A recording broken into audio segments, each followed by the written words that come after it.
వంటి గాంధీవాన్ని నీకు ఇస్తున్నాను, ఇదిగో పుచ్చుకో. ఇదే కాదు, సింహము తోకతో కూడినటువంటి కోతి ఉన్నటువంటి ఒక జెండాని ఇస్తున్నాను. కృష్ణ నీకు సుదర్శన చక్రాన్ని ఇస్తున్నాను, కౌమోదకి అనబడేటటువంటి గదనిస్తున్నాను. ఇప్పుడు ఈ గాంధీవం ఎటువంటిదో తెలుసా? ఘనభుజ, ఇది గాంధీవంబనబరిగిన ధనువు, దీని అస్త్రావళి పెల్చన తాకి భగ్నమగు, ఆత్యనుపమ వజ్రాభిహత శిలావళి ఓలెన్. ఏదో వజ్రం తగిలితే రాళ్ళు ముక్కలైనట్టు ఈ గాంధీవం మీదకి ఎవరైనా బాణప్రయోగం చేస్తే బాణములు ముక్కలైపోతాయి. అంత దివ్యమైన ధనస్సు నీ చేతిలో పెట్టాను. దానితో పాటుగా నీకు ఒక దివ్యమైన రథాన్ని కూడా ఇస్తున్నాను. ఆ రథం మీద కూర్చొని ధనస్సు పట్టుకుని యుద్ధం చేయి. ఇవన్నీ ఎప్పటి వరకు? ఖాండవనాన్ని తను తినేసే వరకు కాదు, శాశ్వతంగా ఇచ్చేస్తున్నాను. అది అగ్నిహోత్రుడు ఇవ్వడం అంటే అలా ఉంటుంది. అందుకే యాగశాల అగ్నిహోత్రము అంటే అంత పవిత్రము అని చెప్పడానికి కారణం అదే.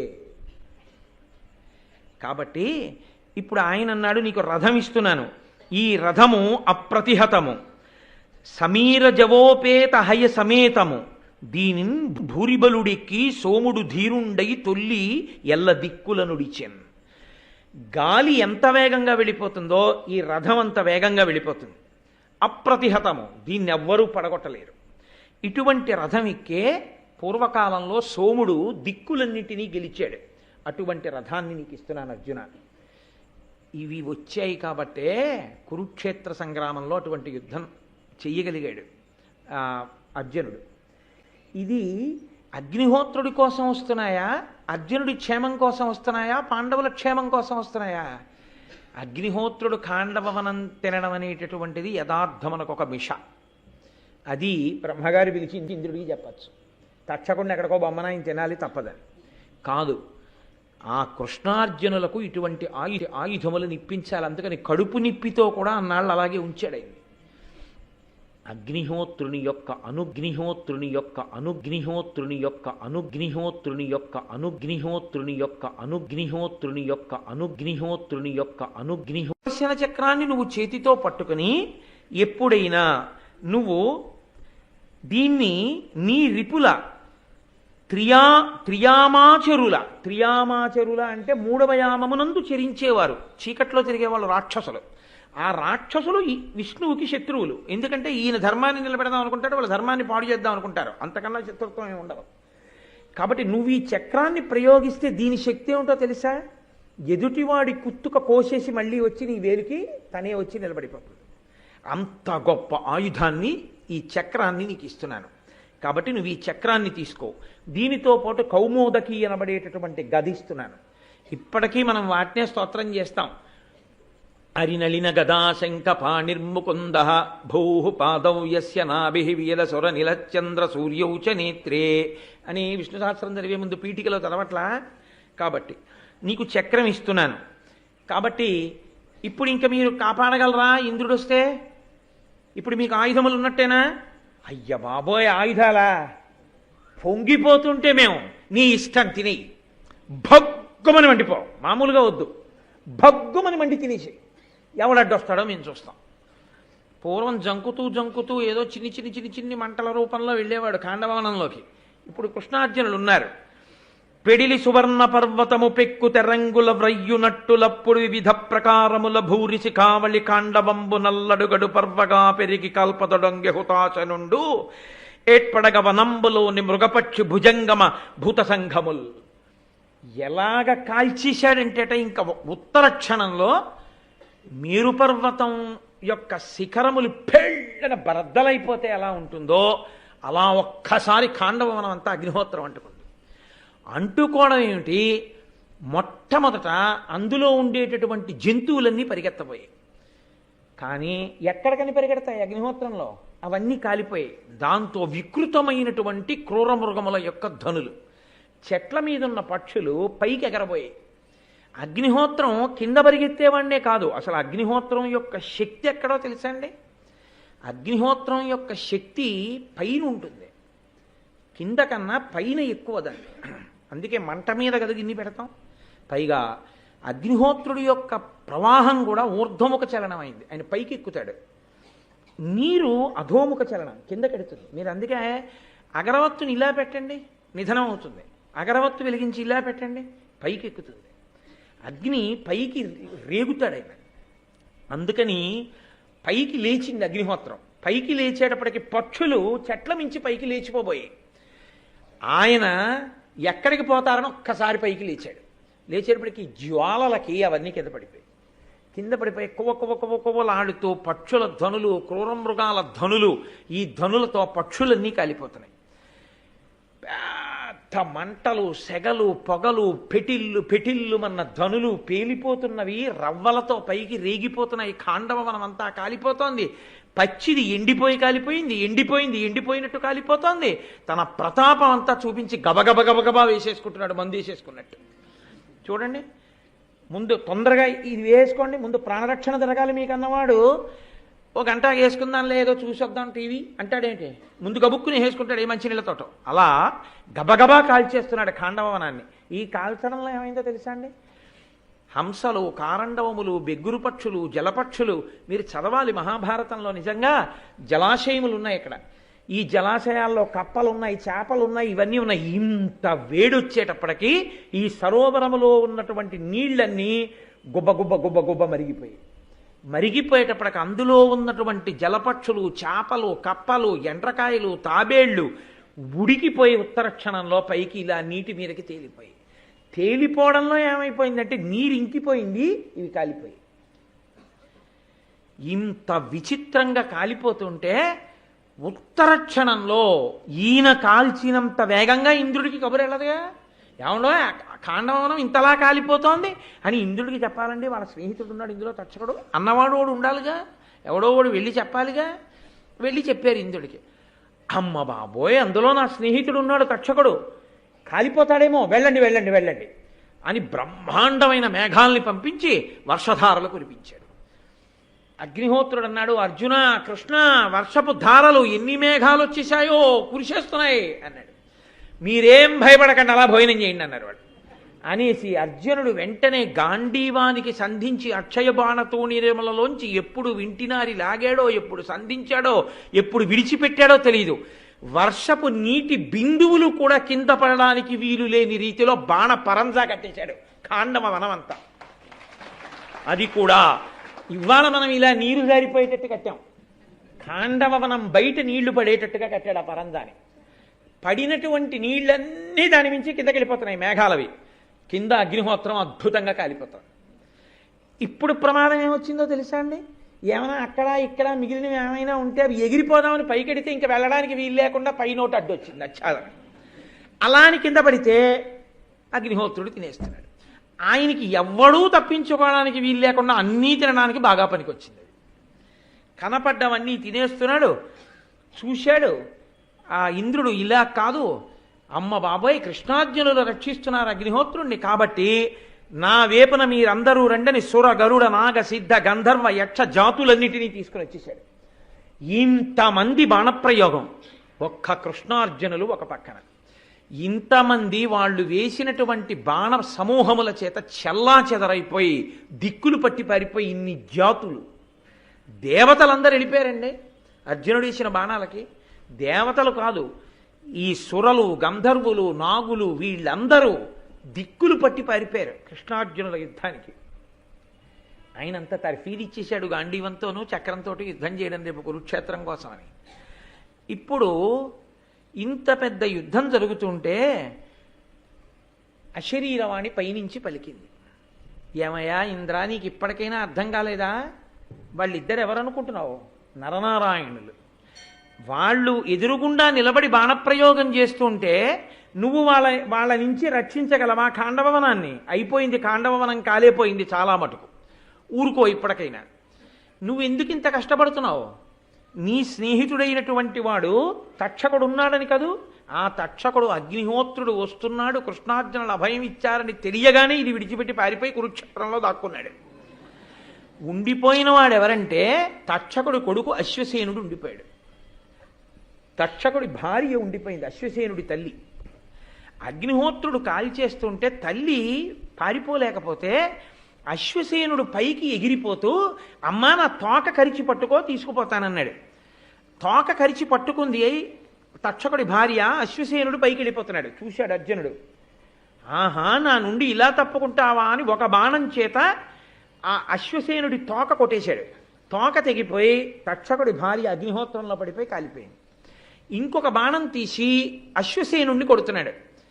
అమ్మ బాబోయ్, రేపు స్నేహితుడు వచ్చి నా కొడుకుని రక్షించలేదంటాడేమో, ఇప్పటికే అతని భార్య చచ్చిపోయిందని మోహిని అనబడేటటువంటి విద్యని ప్రయోగించాడు ఇంద్రుడు. ప్రయోగించడంలో ఒక్క క్షణం బాణప్రయోగం చేయడంలో తత్తరపడ్డాడు అర్జునుడు. ఒక్క క్షణం ఆ మోహిని విద్యకి, అంతే. ఈలోగా కురుక్షేత్రానికి పారిపోయాడు అశ్వసేనుడు కూడా. కాబట్టి తక్షకుణ్ణి అశ్వసేనుణ్ణి రక్షించుకోగలిగాడు ఇంద్రుడు. కానీ తక్షకుడి భార్య మాత్రం అందులో కాలిపోయింది. తదనంతరం కృష్ణుడు నముచి అనబడేటటువంటి ఒక రాక్షసుని తమ్ముడు మయుడు ఆ ఖాండవనంలో తిరుగుతుంటే సుదర్శన చక్రాన్ని ప్రయోగించాడు. వాడు పారిపోయి వచ్చి అర్జునుడి చాటుకి చేరి కృష్ణుడు చక్రప్రయోగం చేశాడు. నువ్వు సుక్షత్రియుడివి, శరణాగతి చేస్తున్నాను, నన్ను కాపాడన్నాడు. ఎవడైనా సరే కాల్చేస్తాను అనలేదు అర్జునుడు. శరణాగతి చేశాడో వాణ్ణి మాత్రం చంపకూడదు, అది క్షత్రియుడి ధర్మం. నేను మీకు అదే మనవి చేసింది. ఎవడు ధర్మాన్ని పట్టుకున్నాడో వాడికే రక్షణ. కాబట్టి నిన్ను నేను చంపను అని వెంటనే ఆ శరణాగతి చేసినటువంటి ఆ మయుడనబడేటటువంటి రాక్షసుణ్ణి మాత్రం కాపాడాడు. ఇందులో నన్నయ్య గారు ఆంధ్రీకరించినటువంటి భారతంలో అద్భుతమైనటువంటి ఘట్టం ఒకటి ఉంది.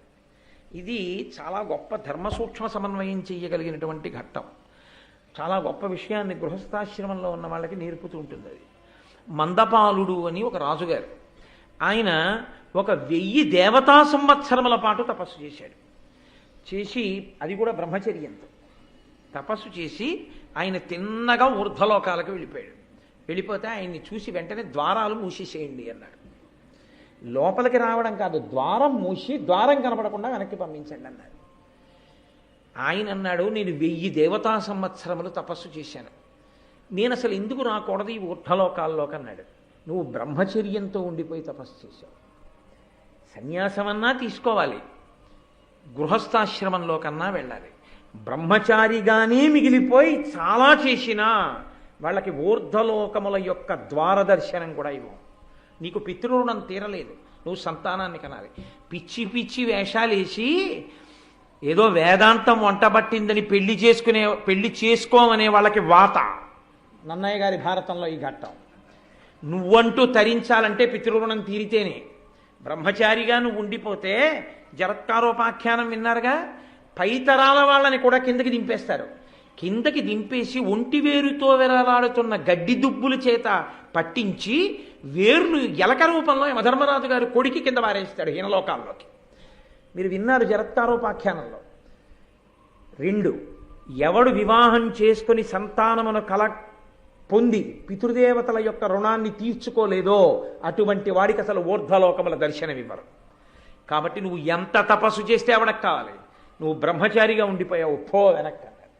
ఆయన గబగబా వెనక్కి వచ్చి, నేను ఇప్పుడు సంతానాన్ని పొందితే తొందరగా వెళ్ళిపోవచ్చు. తొందరగా సంతానాన్ని పొందడం మాంసపిండానికి సాధ్యం అవుతుంది. అంటే పక్షికి తొందరగా సంతానానికి అంటుంది పక్షి. గుడ్డి పెట్టి పొదిగితే పిల్ల అయిపోతుంది. కాబట్టి నేను పక్షినైపోతే, ఒక ఆడపక్షితో సంభోగిస్తే నాకు సంతానం కలుగుతుంది. సంతానం కలిగితే ఊర్ధ్వలోక ప్రాప్తి. నాకు శక్తి ఉంది కాబట్టి పక్షినైపోతాను అని తాను ఒక లావుక పక్షిగా మారి, ఒక ఆడలావుక పక్షి జరిత దాని పేరు, ఆ జరిత అన్న పక్షితో కూడాడు. కూడితే ఆయనకి 4 కొడుకులు పుట్టారు. తండ్రి మహాబ్రహ్మజ్ఞాని కదండి. ఉపాధి ఏదైతే, ఉపాధితో సంబంధం ఉండదు మీకు. భక్తితో ఒక్కొక్కసారి ఏ వేదంబు పఠించలూత భుజగంబే శాస్త్రములు సూచే తాను ఏ విద్యాభ్యాసమునర్చె కరి చించే మంత్రము హించే బోధావిర్భావ నిదానములు చదువులయ్యా కాదు నీ పాద సంసేవాసక్తియ కాక జంతుతతికిన్ శ్రీకాళహస్తీశ్వర అంటాడు ధూర్జటి. పాము, ఏనుగు, సాలెపురుగు ఇవి కాళహస్తీశ్వరుణ్ణి ఆరాధించి మోక్షాన్ని పొందలేదా? ఉపాధి ఏదైతే ఎవడకు కావాలి? మనుష్యుడిగా పుట్టావు, ఒక్క పూట సంధ్యావందనం చేయవు, ఒక్క యాగం చేయవు, యాగశాలకి ప్రదక్షిణం చేయవు, దేవాలయంలోకి రావు, ఒక్కసారి నామని చెప్పావు. ఎవడకు కావాలి మనుష్య ఉపాధి అయితే? అందుకు ఒకటి శంకరాచార్యులు వారు శివానందలహరి చేస్తే నరత్వం దేవత్వం నగవన మృగత్వం మశకత పశుత్వం కీటత్వం భవత విహగత్వాది జననం సదాత్పాదాబ్జ స్మరణ పరమానందలహరి విహారాసక్తం చేద్రూతయమిహ కింతేన వపుష. ఈ శరీరం ఇమ్మని నేను అడగను, కొండ చెయ్యి, ఇబ్బంది ఏమిటి? నగవన మృగత్వం, ఏది చేసినా నాకు పర్వాలేదు. సదాత్పాదాబ్జ స్మరణ పరమానందలహరి విహారాసక్తం, నీ పాదములను నిరంతరము స్మరించడము యందు గొప్ప ఆనందాన్ని పొందాలి. అంబుజోదర దివ్య పాదారవింద చింతనామృత పాన విశేష మత్త చిత్తమేదీతి ఇతర విషయంబు చెరనేర్చు వినుత గుణశీల మాటలు వెయ్యునేలా అంటాడు ప్రహ్లాదుడు. ఆ మందార మకరంద పానము చేత మత్తెక్కిపోయిన హృదయానికి ఇతర విషయాలు ఎందుకయ్యా తండ్రి, నాకు అక్కర్లేదన్నాడు.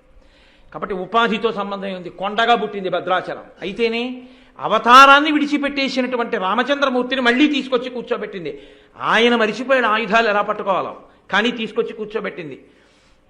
వామాంక స్థిత జానకీ పరిలసత్ కోదండ దండంకరే చక్రం చోద్భకరేణ బాహుయుగలే శంఖం శరం దక్షిణే బిభ్రాణం జలజాతపత్రనయనం భద్రాద్రిమూర్ధ్రి స్థితం కేయూరాది విభూషితం రఘుపతిం సౌమిత్రియుక్తం భజే అని శంకర భగవత్పాదులు స్తోత్రం చేశారు ఆ రామచంద్రమూర్తిని చూసి.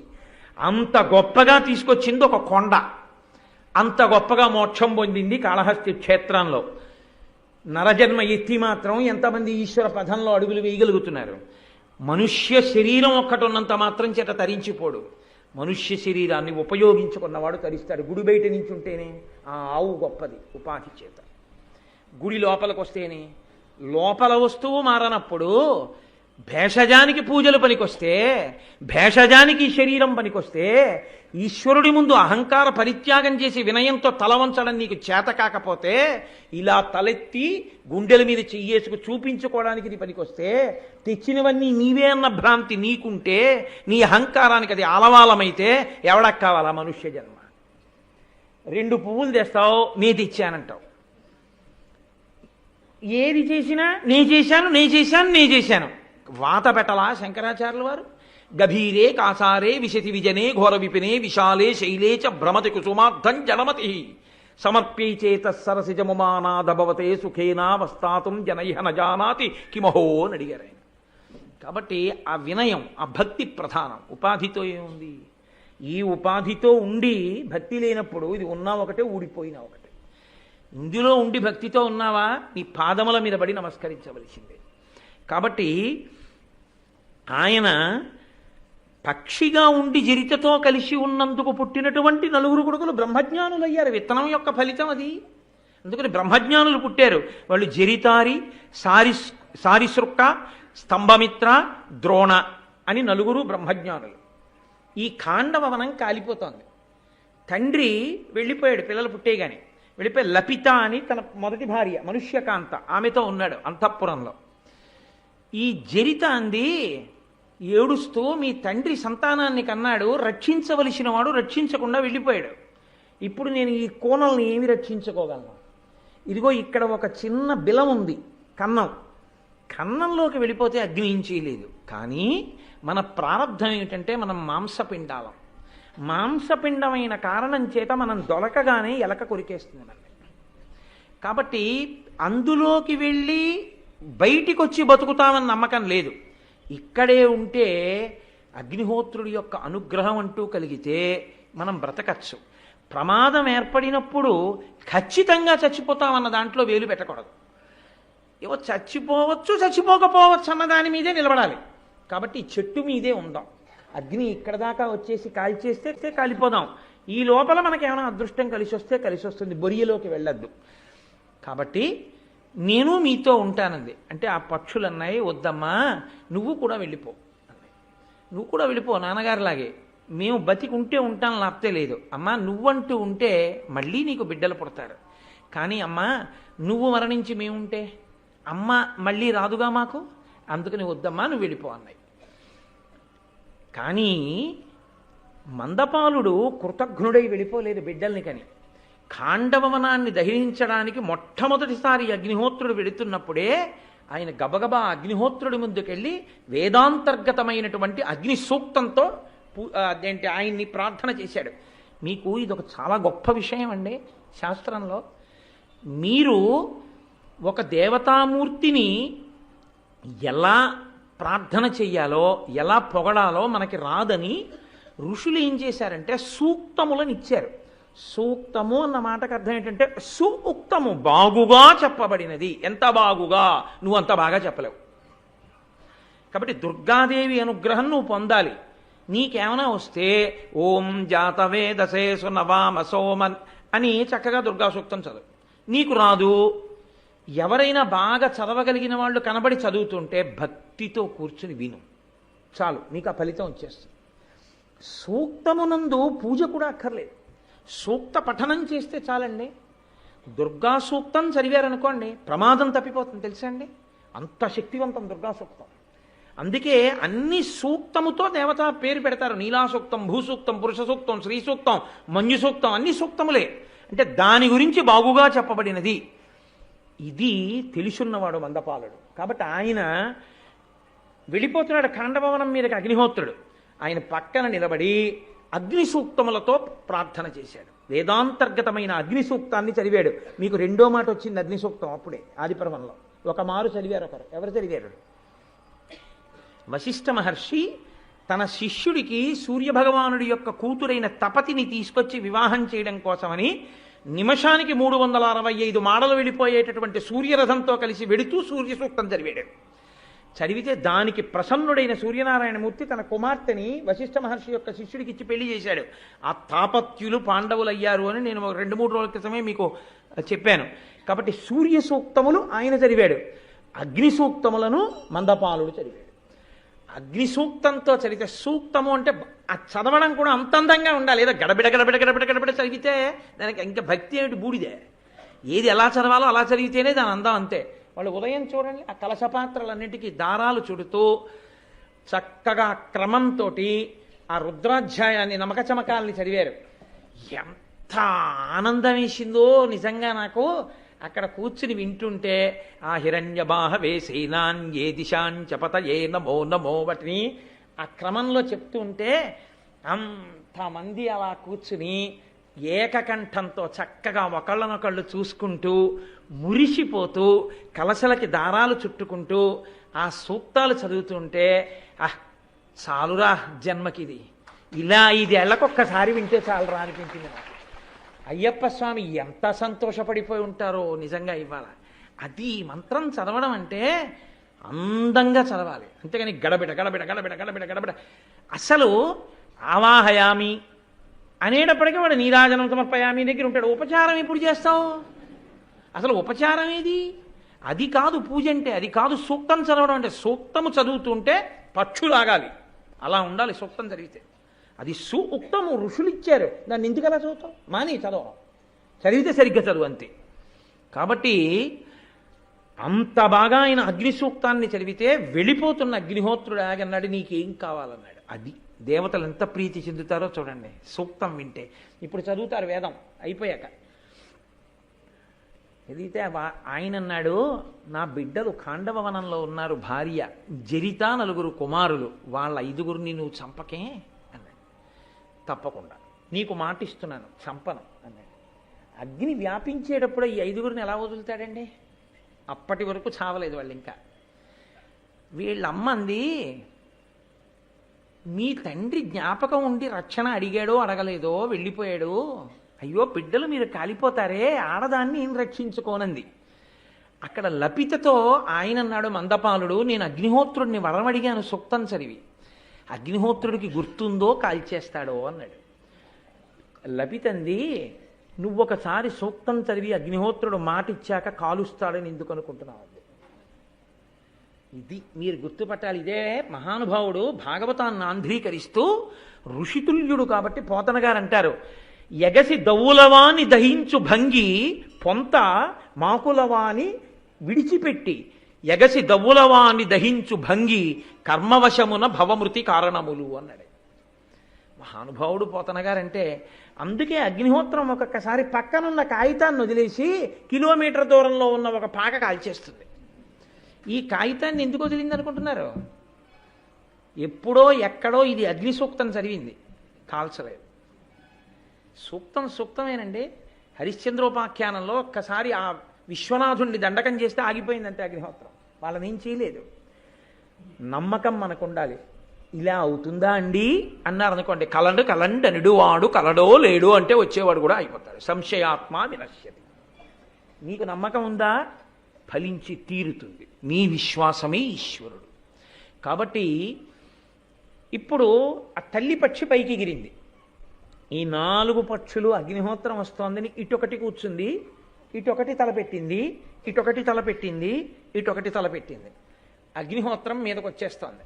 ఆయనకి జ్ఞాపకం ఉంది చూసుకోండి, వీళ్ళని కాల్చకూడదని గుర్తుపెట్టుకున్నాడు ఆయన. అది ఈశ్వరుణ్ణి మీరు ఒక్కసారి సూక్తంతో ఆరాధన చేస్తే ప్రమాదం వచ్చేసినప్పుడు అంతమందిలోంచి బయటపడిపోతారు అంతే. చిదంబరంలో కొన్ని 100 మంది చచ్చిపోయారు ప్రమాదంలో. తండ్రి గారు చేసుకున్న పుణ్యం. గిమి చిన్న పిల్లవాడు పంచదార చిలక అనేవారు. ఆ పిల్లాడు ఒక్కడు నిద్రపోయాడు, వెళ్ళలేదు ఉత్సవానికి, బతికేశాడు. ఆ బతికేసిన పిల్లాడు ఎవరో తెలుసా? కొన్ని కోట్ల మందిని సనాతన ధర్మంలో బతికించేశారు. ఆయనే కంచికామకోటి పీఠాధిపత్యం వహించిన నడిచే దేవుడు పరమాచార్య చంద్రశేఖరేంద్ర సరస్వతి మహాస్వామి గారు. కాబట్టి ఈశ్వరుడు అనుగ్రహించగలడు. ఒక్కసారి నువ్వు అలా చదివితే చాలు జీవితంలో సూక్తం. ఇప్పుడు 4 వేపులకి 4 ముఖాలు పెట్టిన ఈ పక్షులు అగ్ని మీదకు వచ్చేస్తుంటే తండ్రి గారి యొక్క వారసత్వం కదూ. వీళ్ళన్నారు మీదకొస్తోంది అగ్ని, మనం ఏం చేస్తాం? కాబట్టి నలుగురం కూడా చక్కగా కూర్చుని బ్రహ్మగారు 4 ముఖాలతో ఎలా చదువుతాడో అలా అగ్నిహోత్రుడి మీద సూక్త పఠనం చేద్దాము అని వాళ్ళు వేదంలో ఉన్నటువంటి మంత్రములను అగ్ని సూక్తములను చదువుతున్నారు. అగ్నిహోత్రుడు చూసి తండ్రి అదే చదివాడు, పిల్లలు అదే చదివారు, ఎంత గొప్పవాళ్ళురా అని పక్షి పిల్లల్ని విడిచిపెట్టి వెళ్ళిపోయాడు అగ్నిహోత్రుడు.